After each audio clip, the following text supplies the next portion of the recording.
Baik, Assalamualaikum warahmatullahi wabarakatuh.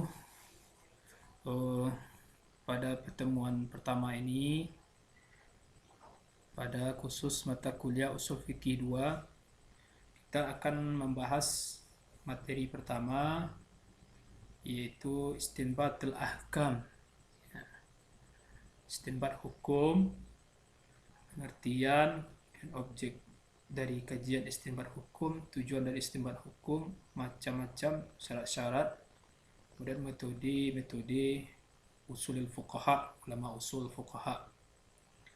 Jadi secara prinsip umum uh, istinbatul ahkam ini kita artikan menggali hukum, menemukan hukum gitu ya. Jadi kita harus pahami terlebih dahulu pengertian dari istinbatul ahkam. Pertama, uh, secara bahasa istinbat itu berasal dari bahasa Arab ya. Istanbata yastanbitu istinbatan. Istanbata yastanbitu istinbatan, yang berarti menggali, menemukan, mengeluarkan, menciptakan atau menarik sebuah kesimpulan. Atau dalam istilah lain istikhraj, ya, mengeluarkan hukum dari suatu dalil teks. Ya. Secara istilah, istinbat itu adalah suatu kegiatan yang dilakukan oleh ulama fikih atau pakar ahli hukum untuk mengungkap dalil. Ya, suatu dalil, ketika dia membaca teks itu lalu dia simpulkan hukum yang dia baca dari teks itu. Kemudian hukum itu berguna untuk menjawab sebuah persoalan atau menyelesaikan permasalahan yang terkait dengan persoalan hukum.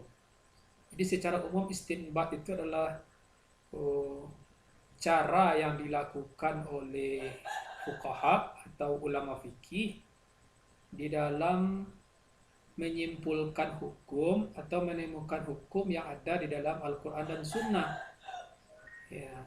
Jadi ketika ulama fikih itu membaca Al-Quran, jadi di dalam pikirannya itu akan menemukan itu. Setelah apa yang dibaca itu pasti kita akan menemukan hukum gitu ya. Jadi setiap kita membaca Al-Quran, apa yang bisa kita tangkap maksud dari ayat ini? Nah, itu salah satu bentuk istinbat itu namanya. Jadi cara beristinbat, cara menggali hukum. Lalu disebut juga istinbatil ahkam. Jadi ini dua kata, istinbat hukum, menemukan hukum. Apa maksudnya di sana adalah cara ahli fikih atau ahli hukum untuk mengungkapkan satu dalil. Jadi dia gali dalil itu dari teks Al-Quran dan Sunnah itu untuk menjawab persoalan yang terjadi. Jadi hukum yang dihasilkan itu kalau hukum Islam ya tidak keluar dari yang 5 ya. Ada wajib, sunnah, mubah, makruh, haram. Jadi kesimpulannya tidak jauh-jauh dari yang 5 itu, pasti antara yang 5 itu. Cuma usaha fuqaha nanti menemukan mana ini yang wajib, mana ini yang sunnah, mana ini yang mubah, mana yang makruh, mana yang haram. Ini istinbat namanya. Jadi untuk sampai kepada wajib, sunnah, makruh, mubah dan haram itu ya, itu melalui metode istinbatul ahkam. Itu yang disebut dia dengan istinbatul ahkam. Misalnya ketika kita membaca ayat wa aqimus shalah wa atuz zakah. Jadi kalau sholat, bayarkanlah zakat, tunaikanlah zakat. Ya maksudnya kita sudah paham, tapi hukumnya apa gitu? Apakah dia wajib? Apakah dia sunnah? Apakah dia mubah atau makruh haram? Nah, untuk sampai dia berkesimpulan ulama persoalan wajib, itu dengan mempergunakan istinbatil ahkam, metode hukum yang menemukan hukum. Apa yang menandakan di sana? Ya karena ada kalimat perintah, fiil amar di sana. Nah, karena perintah itu menghendaki wajib, ya. Perintah menghendaki wajib.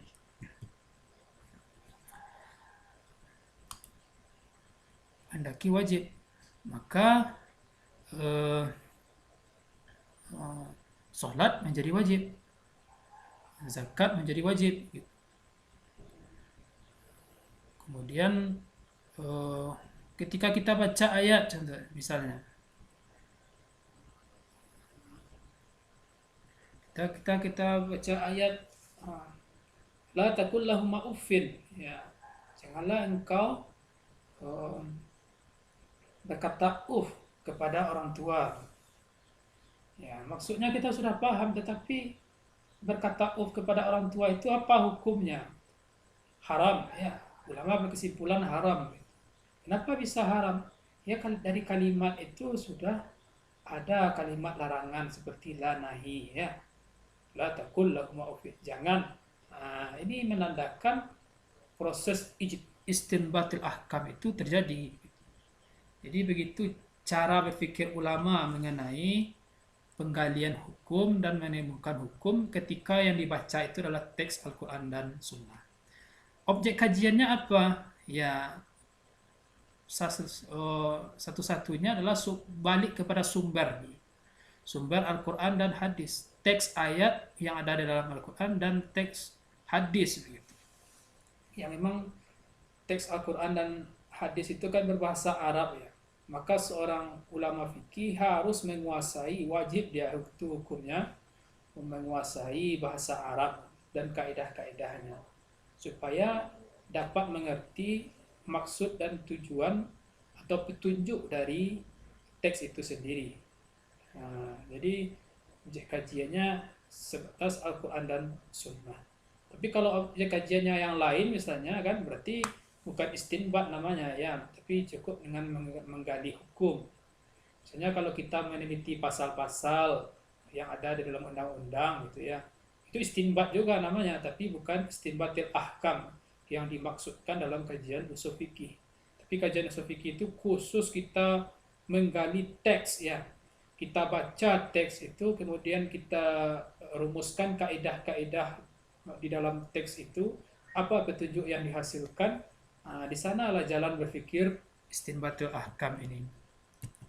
Kemudian tujuan istinbat itu, apa gunanya melakukan istinbat hukum itu? Istinbat hukum itu bertujuan untuk menetapkan sebuah hukum. Baik tadi, ya, menetapkan sebuah hukum, apakah hukumnya wajib, sunnah, mubah, makruh, haram pada setiap perbuatan umat atau perkataan mukallaf. Ya. Jadi dalam persoalan hukum, perbuatan atau perkataan mukallaf dengan menggunakan kaidah-kaidah yang berlaku dalam sumber hukum Islam. Jadi ada kaidah-kaidah nanti akan kita bahas seperti apa kaidah-kaidah istinbatil ahkam itu. Itu dalam materi-materi selanjutnya akan kita bahas.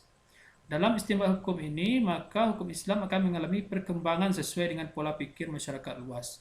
Oleh sebab itu, istinbat hukum dapat menjawab persoalan tanpa terpaku oleh waktu. Jadi persoalan masyarakat ini kan terus berkembang terus, ya. Padahal ayat dan hadis tidak akan bertambah, tidak akan berkurang.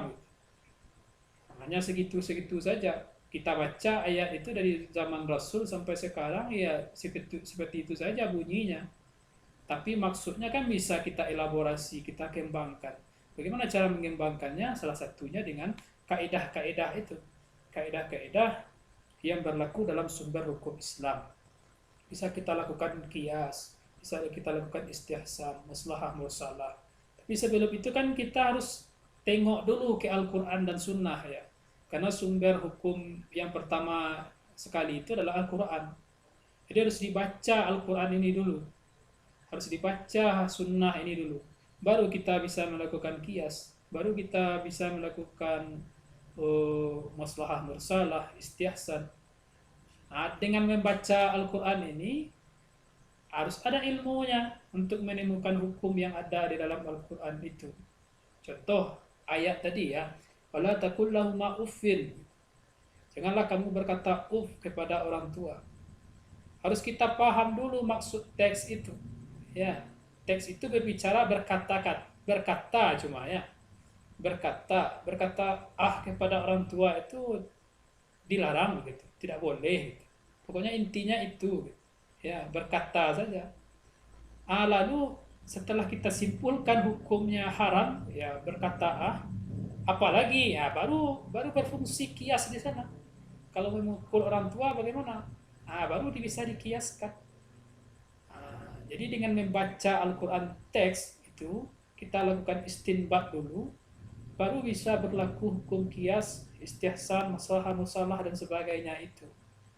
Jadi tidak bisa semata-merta kita langsung gunakan saja kias tanpa kita harus membaca ayat atau sunnah. Nah, jadi begitu tujuan istinbat itu, supaya dapat kita pahami maksud dari petunjuk hukum yang dihasilkan oleh Al-Quran dan Sunnah. Kemudian selanjutnya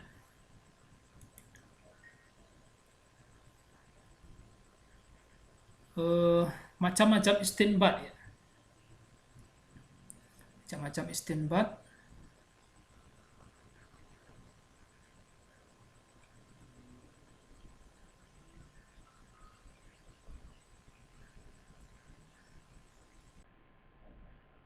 Macam-macam istinbat itu terbagi kepada dua.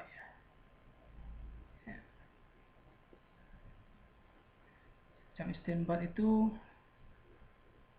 dua bentuk. Pertama istinbat lafziyah. Istinbat secara lafaz. Yaitu mengambil keputusan suatu hukum yang ditinjau dari segi lafaznya dalam sebuah dalil. Jadi lafaznya yang ditengok dulu.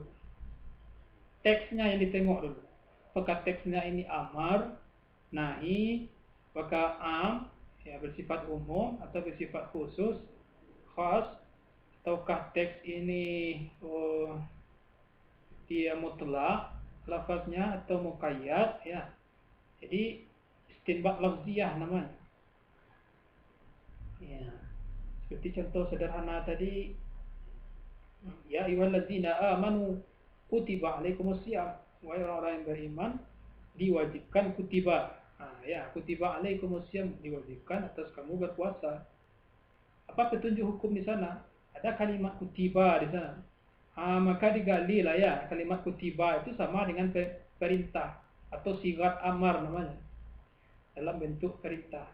Jadi kalau perintah tadi akan menghendaki wajib dia.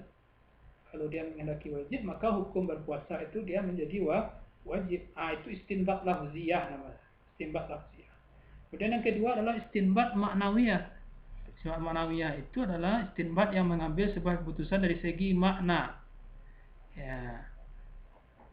Dari segi makna. Apa makna dari ayat itu? Ya. Misalnya wala taqul lahuma uffin. Jangan kamu berkata kepada orang tuamu. Sana kan berkata saja gitu ya. Tapi maknanya apa sebenarnya? Ya, makna dari ayat itu jangan kamu berkata itu kan seolah-olah manusia itu cenderung ya untuk durhaka kepada orang tuanya. Jadi maksud dari ayat itu apa sebenarnya? Ya birrul walidain ya. Berbuat baik kepada orang tua gitu. Tidak menyakiti hati orang tua, itu sebenarnya maknanya gitu. Jadi sudah dicari maknanya ya. Jadi istilah istinbat itu adalah maknawiyah. Istinbat maknawiyah namanya. Jadi makna dari ayat itu. Misalnya ya ayyuhallazina amanu kutiba alaikumusiyam, diwajibkan berpuasa. Oke, dilaksanakan puasa itu. Tapi maknanya apa? Ya, makna dari diwajibkannya berpuasa itu apa? Ya untuk mengendalikan hawa nafsu, karena manusia itu memiliki nafsu. Kemudian untuk mengontrolnya, ya Allah menurunkan syariat untuk berpuasa. Itu sebenarnya maknanya. Ya, bukan hanya sekedar untuk Allah menyuruh kita menahan makan, menahan minum seharian, bukan itu ya. Tapi maknanya adalah untuk mengendalikan nafsu. Wa aqimus shalah wa atuz zakah gitu. Jadi kalau salat tunaikanlah zakat. Baik kita salat gitu ya, sesuai perintah. Tapi maknanya apa di sana? Ya, harus kita cari maknanya. Oh, ternyata maknanya salat itu mencegah dari perbuatan keji dan mungkar. Itu makna istinbat maknawiyah namanya. cari maksud dari makna itu. Kemudian syarat untuk melakukan istinbat ya. Jadi tidak sembarang orang yang bisa melakukan istinbat ini. Jadi kalau sembarang orang berarti untuk apa kita kuliah ini? Untuk mengetahui ya. Untuk mengetahui cara berpikir ulama fikih di dalam menemukan hukum ini. Ya, menemukan hukum ini. Apa yang dilakukan ya? Syarat-syaratnya. Pertama, seseorang itu harus mempunyai ilmu pengetahuan yang luas tentang ayat-ayat Al-Quran dan isi hadis yang bahas tentang hukum. Jadi dia harus paham dulu seluruh ayat Al-Quran ini. Mana yang termasuk ayat hukum, mana yang termasuk ayat yang selain hukum ya, terkait dalam akidah, mana yang terkait ayat tentang ibadah, mana yang terkait ayat tentang muamalah, mana yang terkait ayat tentang akhlak ya. Kita harus tahu dulu. Kemudian segala keilmuan tentang Al-Quran ini, ilmu tafsir ya, ilmu ulumul Quran, tahu ilmu hadis ya, hadis dengan segala seluk-beluknya, sababul nuzul Al-Quran, sababul wurud hadis. Itu harus semua dia kuasai. Kalau tidak, maka istinbatul ahkamnya itu, cara menemukan hukum itu nanti akan keliru ya, tidak sampai kepada maksud dan tujuan. Kemudian yang kedua, memahami persoalan dalam hukum yang telah ditunjukkan oleh ijma'. Jadi segala bentuk ijma' dia tahu. Kemudian memiliki pengetahuan yang luas mengenai persoalan hukum tentang qiyas. Dia melakukan qiyas bisa, ya, menggunakan teori qiyas bisa. Yang keempat, dapat menyimpulkan suatu rumusan masalah dengan baik dan teliti. Kemudian ya ini cara berpikirnya harus tajam gitu. Ya. Jadi harus teliti, kemudian cara berpikirnya sistematis, kemudian tajam, maka itu bisa untuk melakukan istinbatul ahkam. Dan yang kelima, ini yang penting, menguasai bahasa Arab secara mendalam untuk mengetahui makna dalam sebuah dalil itu. Jadi menguasai kaidah-kaidah dalam bahasa Arab, ada ilmu mantik, nahwu, saraf, mantik, ma'ani, badiah dan balaghah ya. Dan semuanya itu harus dia kuasai. Kemudian selanjutnya kita akan menengok ini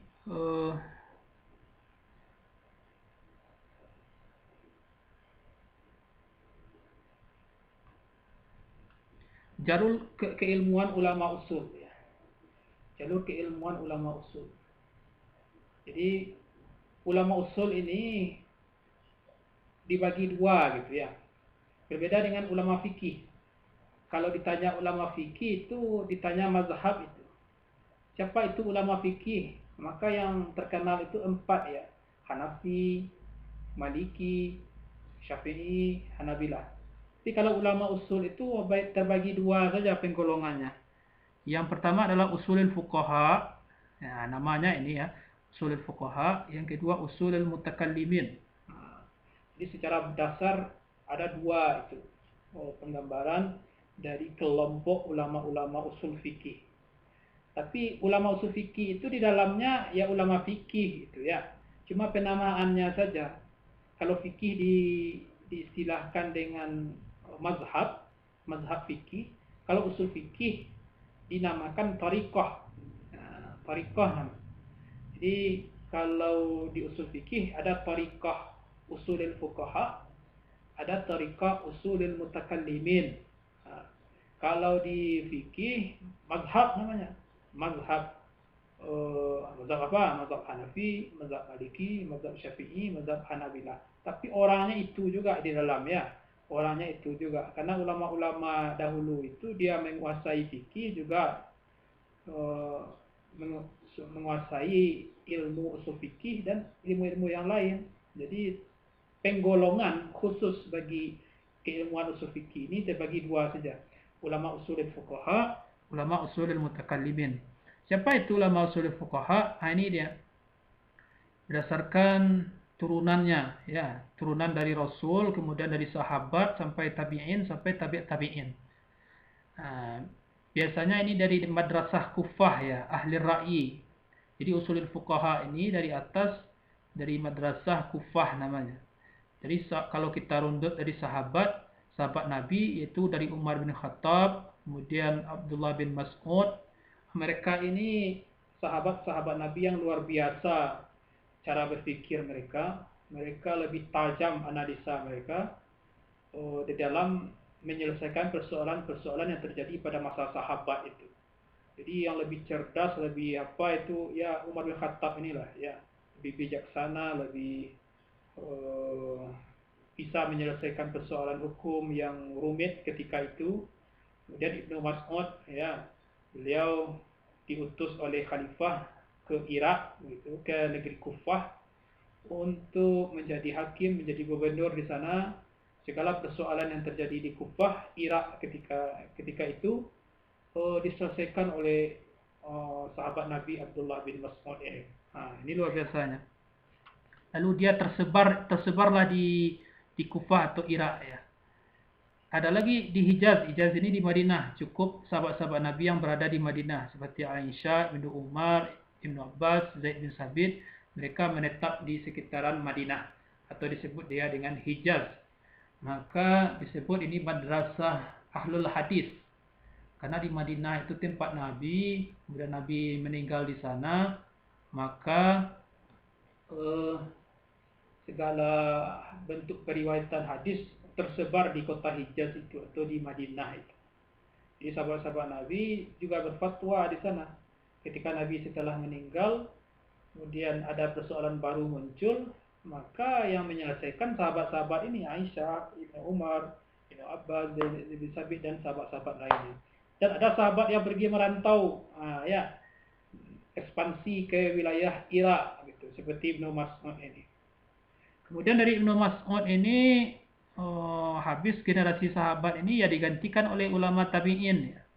Ulama tabi'in yang ada di Kufah itu seperti Syuraih, An-Nakh'i, Sya'bi, Ibnu Sirin ya. Mereka ini berguru kepada sahabat ini untuk meneruskan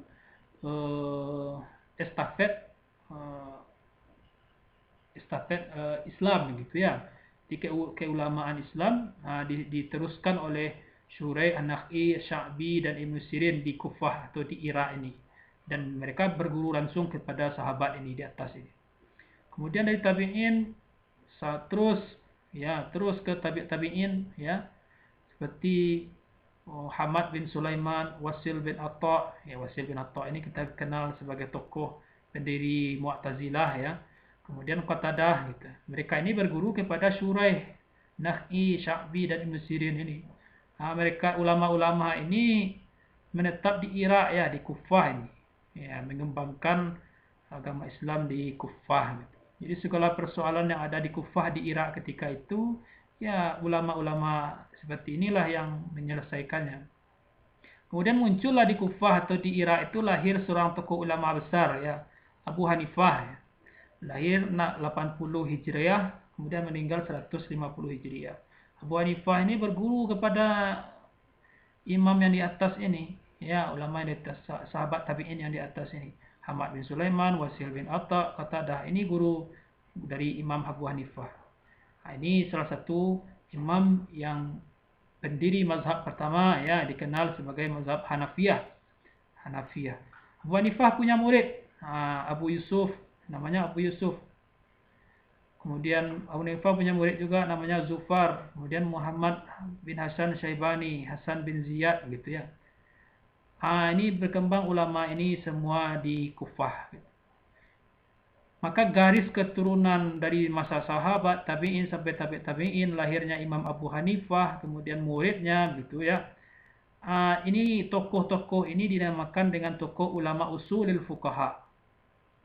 Usulul fuqaha yang berada di Kufah atau tokoh-tokoh ahlur ra'yi ya, ahlur ra'yi yang mereka itu dominan untuk berpikir rasional ya, mendahulukan rasionalitas daripada wahyu, mendahulukan akal daripada nakal.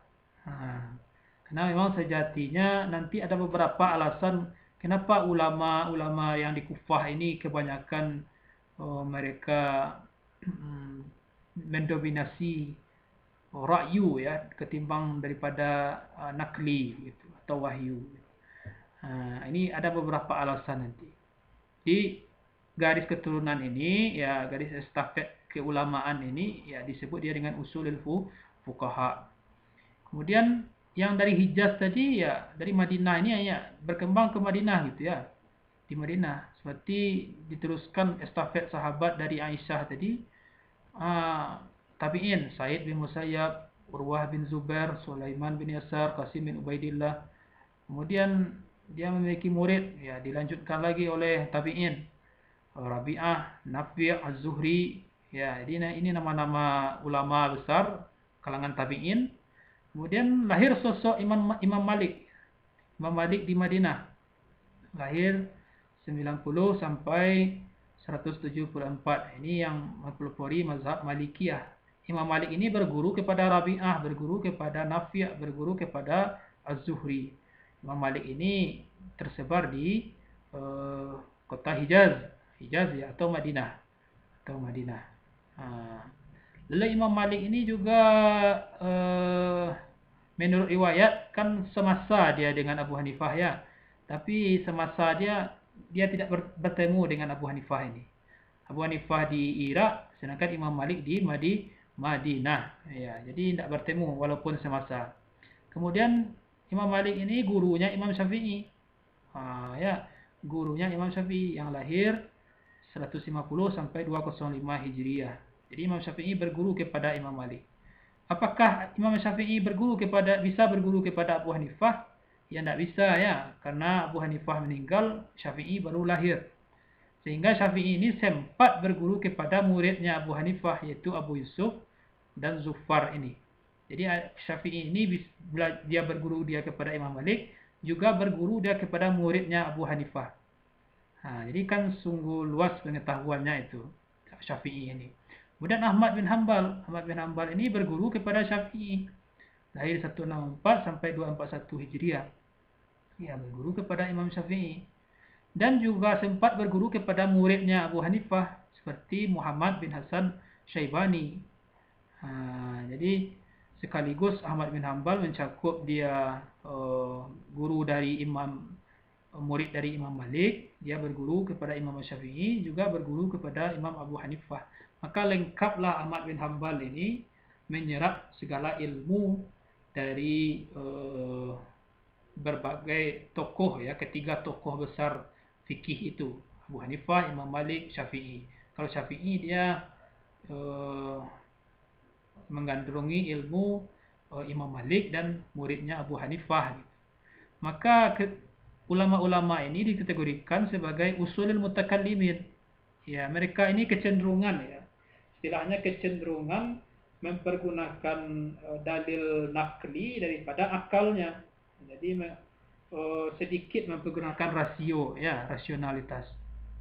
Jadi nanti pada pertemuan yang kedua nanti kita bahas bagaimana metode usulul mutakallimin. Lalu kita lanjutkan balik lagi kepada usulul fuqaha ini. Apa metode yang digunakan? Kenapa ulama-ulama seperti Abu Hanifah, kemudian yang tersebar di Irak ya, itu cenderung untuk berpikir rasional ya, ahli ra'yi begitu. Ada alasan-alasan yang dapat kita peroleh ya. Pertama, kita ketahui dahulu adalah apa metode yang digunakan oleh ulama usul fuqaha ini atau ulama yang berada di Kufah atau Irak itu. Seperti kalangan Abu Hanifah ini. Ternyata Abu Hanifah ini menggunakan metode yang digunakan yang pertama Al-Quran. Jadi ketika ada persoalan di Irak ketika itu yang dia gunakan Al-Quran pertama kali. Dia lihat dulu Al-Quran. Ada enggak dalilnya dalam Al-Quran? Tapi kalau enggak ada, dia langsung kepada qiyas. Ya, dia pergunakan qiyas untuk menemukan hukum. Jadi kalau tidak bisa qiyas, dia lakukan istihsan. Setelah itu yang ketiga, dalil yang ketiga istihsan.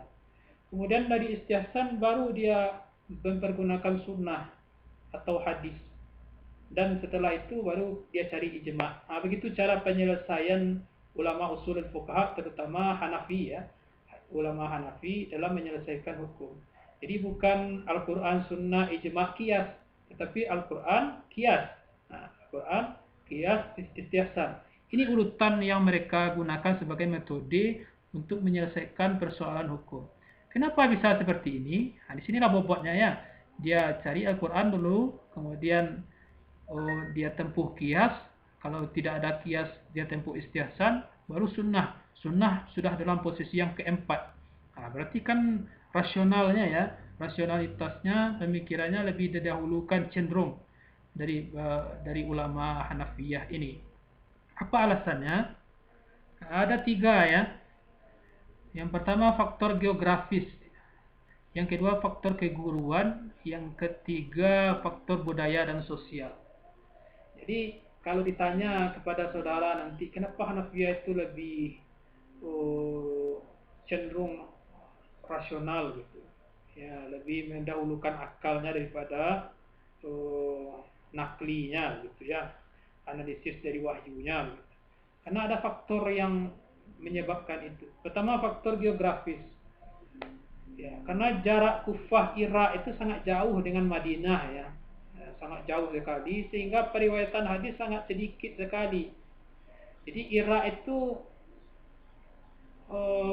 sedikit sekali hadis yang tidak sampai ke sana. Karena ulama-ulama sangat sedikit sekali sampai ke sana.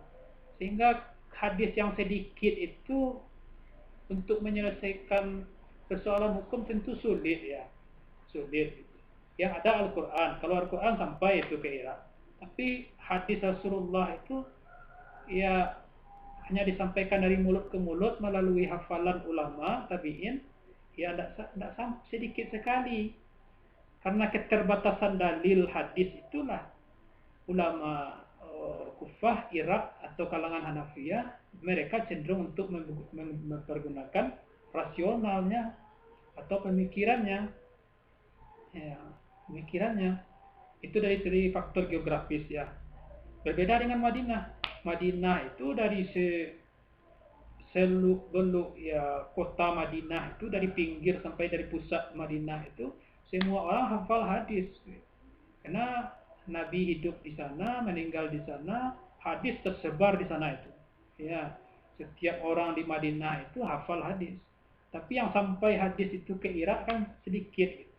Jadi karena keterbatasan hadis, ulama Hanafiyah mempergunakan akalnya untuk merepresentasikan maksud dari Al-Quran. Supaya Al-Quran itu bisa menjawab persoalan-persoalan yang terjadi di Irak dan Kufah ketika itu. Itu faktor yang pertama ya. Yang kedua faktor keguruan. Jadi Abu Hanifah ini ketika kita lihat tadi guru-gurunya ya, seperti Wasil bin Atta, ya Ibnu Sirin, kemudian sampai kepada sahabat Umar bin Khattab gitu ya.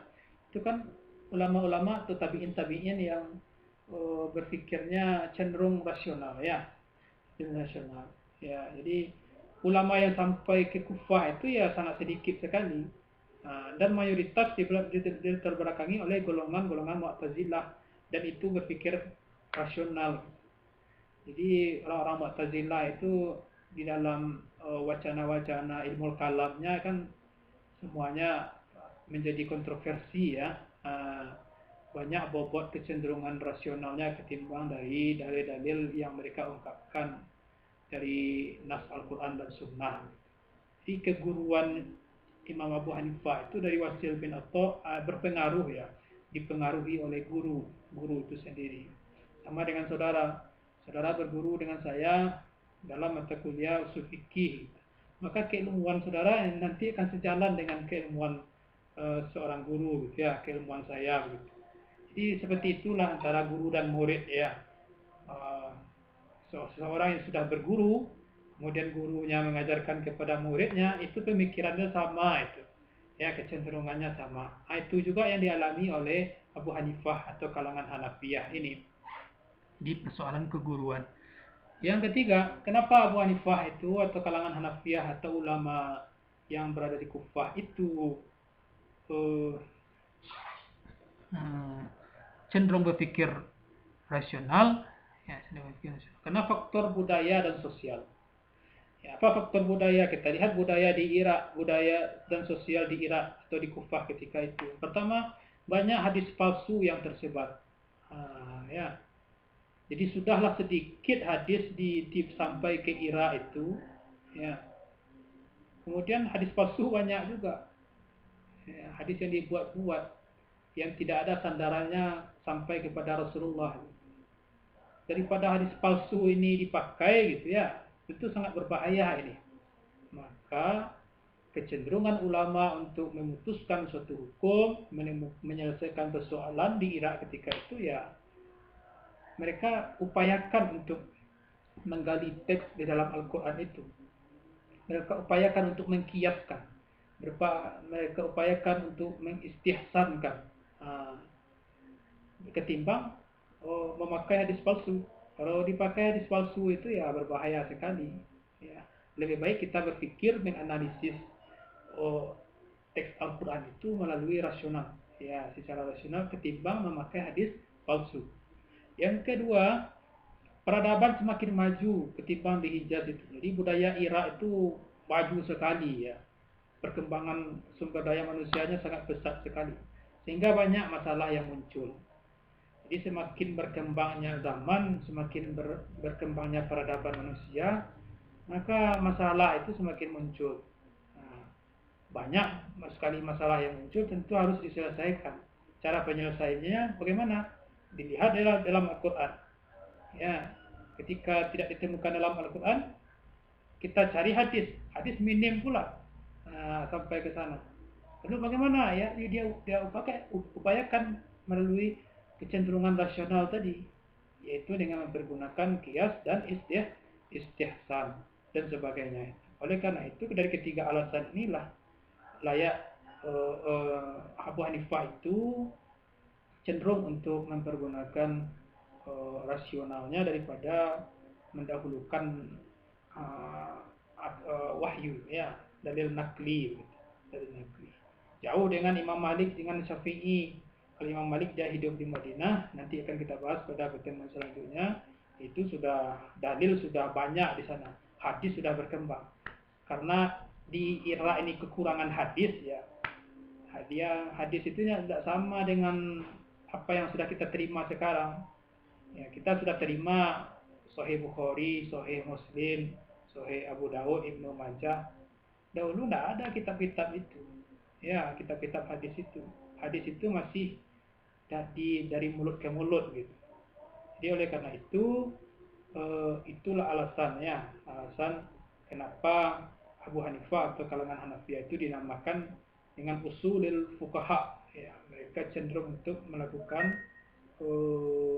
rasional ketimbang mempergunakan dalil akli. Mungkin itu ya yang dapat saya sampaikan pada kesempatan kali ini. Kita lanjutkan nanti metode usulil mutakallimin. Akhiri, Assalamualaikum warahmatullahi wabarakatuh.